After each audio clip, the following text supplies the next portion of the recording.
గత ప్రభుత్వంలో మీరు ఎంత ఖర్చు పెట్టారో ఒకసారి చూడండి. నేను ఈ గత ఏడాది 308 కోట్లతోటి పిఠాపురం అభివృద్ధికి మనం ఖర్చు పెట్టాం. మీరు చూడండి. అలాగే ఇప్పుడు 200, అది దాదాపు 60-70% పనులు అవుతున్నాయి, అయిపోయినాయి. ఇంకా 30% మిగిలినాయి. ప్రాబబ్లీ టార్గెట్ ఇచ్చింది మార్చికి అయిపోవాలి. ఇప్పుడు మనం 211 కోట్లతోటి అదనపు అభివృద్ధి కోసం మనం ముందుకు తీసుకెళ్తాం. అంటే ఇది 26 కోట్లతోటి ప్రారంభమైనవి, మన పని పూర్తయినవి, ప్రారంభోత్సవాలు చేశాం. మీరు అడగాల్సింది గత ప్రభుత్వ నాయకులను వచ్చి, వాళ్ళు వారి పాలనలో ఏం చేశారని అడగాలి. వాళ్ళు తిమ్మేశారు అని చెప్పి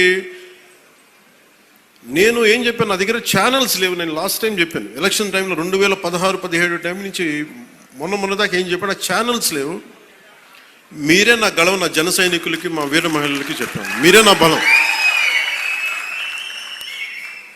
నాయకులకు ఒకసారి ఇష్టపడి రావచ్చు, ఒకసారి ఇష్టపడి వెళ్ళిపోవచ్చు, కానీ నా గుండెల్లో ఉన్నది మీరు నిరంతరంగా నాది ఉంటారు, నాకు తెలుసు. నాకు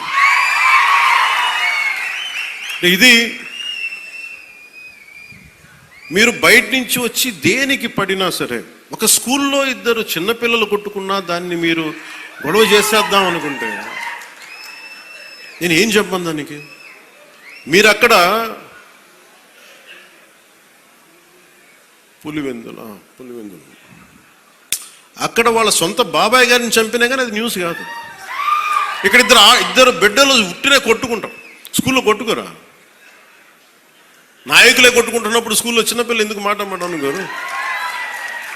పెద్ద స్థాయి ఆలోచన పరిధుల నాయకులే మాట అనుకున్నప్పుడు చిన్నపిల్ల ఏదో అనుకుంటాం, దాని కులాలు పట్టుకొచ్చేస్తాం.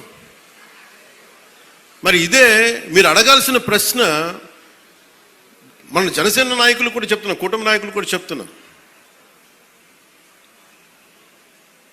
పనిచేసే నాయకులు మీరు వెన్నంటి ఉండకపోతే, ఎలక్షన్లు అయిపోయింది మా పని అయిపోయింది అంటే, నేను నిజంగా అలా అనుకుని ఉంటే ఈ రోజున మీకు ఉప్పాడ ప్రొటెక్షన్ వాళ్ళు ముందుకు వెళ్ళదు చెప్తాను. మీరు ఇన్ని సంవత్సరాలు ఉన్నారు, ఎవరు తీసుకెళ్ళారు చెప్పండి.